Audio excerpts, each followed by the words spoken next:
Hello friends, welcome to my channel. Muskan के आने वाले एपिसोड की अपडेट आपके लिए लेकर आए हैं। प्लीज़ चैनल को सब्सक्राइब कर लीजिए।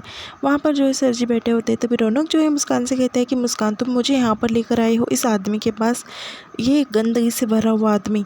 ऐसा जो है मुस्कान से कहने लगता है रौनक। तभी मुस्कान जो है वो हाथ पकड़ लेती है और कहती है कि रौनक जी, समझने की कोशिश करो।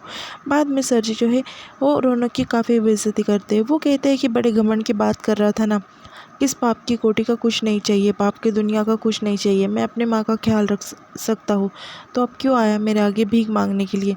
और मुस्कान से कहता है कि तुम्हें पता है कि ये पहले भी मेरे साथ में, मतलब मेरे सामने आकर गिड़गिड़ाया था पैसों के लिए। नहीं बताया तुम्हें? पूरे रास्ते से आते हुए ये होता है भरोसा, पैसे के आगे सब भरोसा टूट जाता है, पैसा जो है सबसे बड़ी चीज़ है। ऐसा जो है सर जी कहने लगते हैं। सर जी कहते हैं कि बस 12 लाख के लिए तू यहाँ पर आकर मजबूर हो गया, और आज देख तेरी हालत। 12 लाख, मैंने कहा था और मैंने तुझे समझाया भी था, पर तू मेरी बात नहीं समझा। इतना बुरा कह रहा था। यहाँ पर मैंने ज़िंदगी भर कमाई की है, इसी कोटे में कमाई की है, इसी कोटे में तूने मेरी बेइज्जती की थी ना सबके सामने, और पाप की कमाई बोलकर जो है तू ठुकरा कर चलेगा था। अब क्यों आया? अभी नहीं समझ रहा है कि कौन सी कमाई है? पाप की कमाई। पाप की कमाई से अपने माँ का इलाज कराएगा। तभी वहाँ पर जो है वो तारा आ जाती है और कहती है कि आपके नरम से दिल पर इतना बोझ मत डालिए, इतना चिढ़िए मत, दे दीजिए नैना पैसे, आखिर है तो आपका बेटा। ऐसा जो है वो कहने लगती है। तभी सर जी कहते हैं कि आप कहती है तो ठीक है, मैं दे देता हूँ उसे पैसे, पर एक बात बोलूँ, मेरी कुछ शर्त है। तभी रौनक और मुस्कान जो है सर जी के पास देखने लगते हैं। फिर रौनक कहता है कि 12 लाख चाहिए। मुस्कान कहती है कि 12 लाख चाहिए माँ के इलाज के लिए।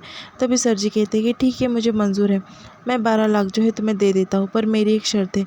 उससे पहले जो है तुम्हें एक एग्रीमेंट करना पड़ेगा कि तुम्हें जो है यहाँ पर, मतलब 12 लाख चुकते होने तक घर पर जो है मेरे साथ में काम करना, मतलब मेरे घर में काम करना होगा, और गायत्री जो है मेरे साथ में रहेंगी, तुम गायत्री से नहीं मिलोगे। अगर शर्त मंजूर है तो ठीक है। और फिर दूसरी शर्त ये है कि तुम्हें ऐसे नीचे बैठकर झोली फैलाकर भीख मांगते हुए कहना है कि सर जी, माँ के इलाज के लिए 12 लाख चाहिए, हमें 12 लाख की भीख दे दीजिए। फिर रौनक को काफ़ी गुस्सा आने लगता है। तभी मुस्कान हाथ पकड़ लेती है। मुस्कान को बात याद आती है कि कैसे डॉक्टर्स ने कहा था कि बस माँ के पास 2 घंटे में डिपॉजिट करना है। फिर मुस्कान जो है एकदम से टूट जाती है और नीचे भीख मांगने के लिए बैठ जाती है। रौनक का हाथ पकड़ते हुए नीचे बैठती है। उसे काफ़ी बुरा लगने लगता है। रौनक उसके पास देखता है और उसके हाथ पे हाथ रख देता है। बाद में रौनक का हाथ भी पकड़ लेती है। रौनक आंखें बंद कर लेता है कि सर जी के आगे उसे घुटने टेकने पड़ रहे हैं माँ के इलाज के लिए। फिर दोनों जो है पति पत्नी नीचे बैठ जाते हैं और हाथ फैलाकर आगे जो है कर लेते हैं, और बाद में थोड़ी थोड़ी हिम्मत जुटाते हुए कहते हैं कि हमें माँ के इलाज के लिए 12 लाख की ज़रूरत है। सर जी, हम आपसे भीख मांग रहे हैं, हमें 12 लाख दे दीजिए। ऐसा मुस्कान रौनक जो है दोनों हाथ फैलाकर सर जी के आगे भीख मांगने लगते हैं। सर जी को काफ़ी अच्छा लगता है। फिर सर जी जो है वो तारा को कहते हैं कि लाओ भीख के पैसे, ऐसा कहते हैं। फिर तारा जो है जाती है और उसका पर्स जो है वो लेकर आ रही होती है। मुस्कान और रौनक जो है नीचे बैठते हैं, उन्हें काफ़ी रोना आता है। तारा जो है पर्स में से उसके दिए हुए पैसे जो है वो निकाल लेती है और बाद में सर जी के हाथ में दे देती है। सर जी जो है एकदम भिखारियों की तरह रौनक के हाथ में आधे पैसे और मुस्कान के हाथ में आधे पैसे रखते हैं और कहते हैं कि मिल गई तुम्हें भीख, पर अपना वादा याद रखना। ऐसा कहकर सर जी जो है खड़े हो जाते हैं और फिर रौनक और मुस्कान को काफ़ी गुस्सा आने लगता है कि आखिरकार ये आदमी कैसा है। और फिर बाद में रौनक और मुस्कान रोते हैं और फिर बाद में उठकर खड़े हो जाते हैं। कोई भी बात नहीं कहते। सर जी कहते हैं कि मैंने तो कर दिया सब, अब तुम्हें तुम्हारा वादा याद रखना है। ऐसा कहकर जो है वो चले जाते हैं। मुस्कान और रौनक जल्दी से निकल जाते हैं अस्पताल के लिए, क्योंकि इलाज के लिए डिपॉज़िट करवाने होते हैं। मुस्कान और रौनक जो है वो डिपॉज़िट कराते पैसे और कहते हैं कि अभी तो ट्रीटमेंट स्टार्ट कर दो ना माँ की, माँ कैसी है। तभी वो भागते हुए जो ऑपरेशन थिएटर के बाहर जाकर खड़े होते हैं। ऑपरेशन जो है स्टार्ट हो जाता है। तभी डॉक्टर थोड़ी देर के बाद बाहर आ जाते हैं। तभी सर जी जो है रौनक और मुस्कान को देखने भी नहीं देते गायत्री को। साइड में जो है रौनक और मुस्कान खड़े होते हैं। सर जी कहते हैं कि कैसी है मेरी पत्नी। वो कहते हैं कि खतरे से बाहर है, अभी कोई मतलब खतरा नहीं है। तभी सर जी जो है वो कहते हैं कि तुम नहीं मिलोगे, तुम बाहर रुको, मेरे गायत्री के पास बस मैं जाऊँगा, तुम जो है बाहर रहोगे। मुस्कान और रौनक को ये बात खुशकी रहती है कि गायत्री जो है अभी सेफ़ है। दूसरी तरफ गायत्री जो है बेहोशी की हालत में होती है। सर जी जो है वहाँ पर गायत्री के पास जाकर बैठ जाते हैं और कहते हैं कि गायत्री, क्या हालत कर दी आपकी, आपने देखो कैसी कंडीशन हो गई आपकी। मैं बता भी रहा था ना कि मैं तुमसे कितना प्यार करता हूँ, नहीं जी सकता गायत्री तुम्हारे बगैर, बहुत प्यार करता हूँ, पर अब मैं तुम्हें कहीं दूर नहीं जाने दूंगा, हमेशा तुम्हें मैं अपने साथ में रखूँगा। ऐसा सर जी जो है गायत्री को कहने लगते हैं। गायत्री का हाथ हाथ में ले लेते हैं और जो है वहाँ पे डॉक्टर जो है वो कहते हैं कि फ़िक्र मत करो, अभी इनकी कंडीशन जो है अच्छी है। फिर वो कहते हैं कि आज ही हमें डिस्चार्ज चाहिए और एक नर्स जो है साथ में चाहिए 24 घंटे केयर करने के लिए। फिर बाद में गायत्री को जो है घर लेकर जाया जाता है। रौनक और मुस्कान जो है टैक्सी कर वहाँ पर आ जाते हैं।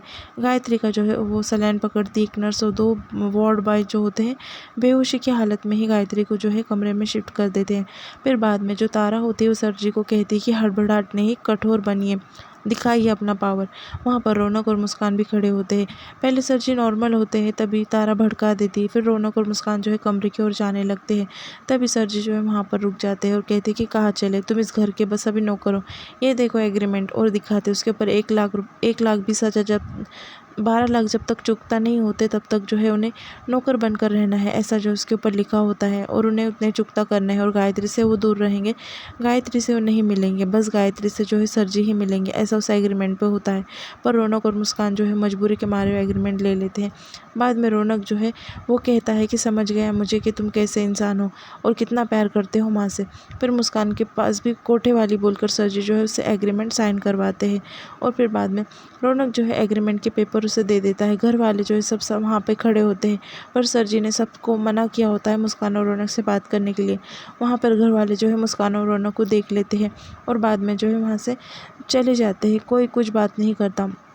फिर रौनक कहता है कि इस लड़की को जहाँ से लाए वहीं पर फेंक कर आना था ना, ये लड़की को अब साथ में लेकर जाऊंगी कमरे में, माँ के ऊपर क्या बीतेंगी। तभी वो कहते हैं कि मुझे समझाने की ज़रूरत नहीं, और वहाँ पर जो है जिस हैसियत से रह रहा है तो उस औकात से रहे, क्योंकि तेरी औकात तो दिख गई, 12 लाख के लिए तूने मेरे आगे घुटने टेक दिए, ऐसा जो है सरजू से कहने लगते हैं। तभी तारा कहती कि शांत हो जाइए, चलिए ना कमरे में, रोमांटिक वाले अंदाज से जो है सरजी से बात कर रही होती है।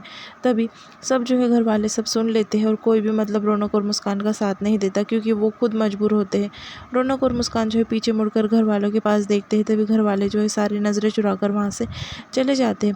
रौनक और मुस्कान जो है आउट हाउस में जाते हैं। रौनक पूरी तरीके से टूट जाता है, उसे काफ़ी बुरा लगता है और वो कहता है कि साले घर वाले मेरे इतने करीब, मेरे खून के रिश्ते हैं और मैंने हर मोड़ पर उनका साथ दिया, देखा मुस्कान अभी क्या कर दिया, मुझे अकेला गिरा दिया, कोई मुझसे बात करने के लिए भी रेडी नहीं है। तभी मुस्कान जो है रौनक के हाथ में हाथ लेती है और कहती है कि फ़िक्र मत करो, सब कुछ ठीक हो जाएगा। रौनक कहता है कि जिस पल माँ को हमारी बहुत ज़रूरत है, माँ को साथ में रहना चाहिए, मतलब हमने माँ के साथ में रहना चाहिए, वो पल माँ को देख भी नहीं सकते, साला हमारा बाप क्या करे। मुस्कान तुम हमेशा हमारे साथ में खड़ी ही रही हो। मुस्कान को कहता है कि मुस्कान जिस पल मेरा साथ सबने छोड़ दिया, मेरे घर वाले भी अपने सगे मेरे नहीं हो सके, उस पल तुम हमारे साथ में रही, अगर तुम नहीं होती तो हम साला पूरी तरीके से टूट जाते। ऐसा कहकर रौनक जो है रो रहा होता है। मुस्कान भी काफ़ी गायत्री के लिए इमोशनल होती है, रौनक को गले लगाती है और वो भी रोने लगती है साथ में। दोनों एक दूसरे टूट जाते हैं और एक दूसरे के पास रोने लगते हैं। यहाँ पर एपिसोड जो है वो ख़त्म हो जाता है।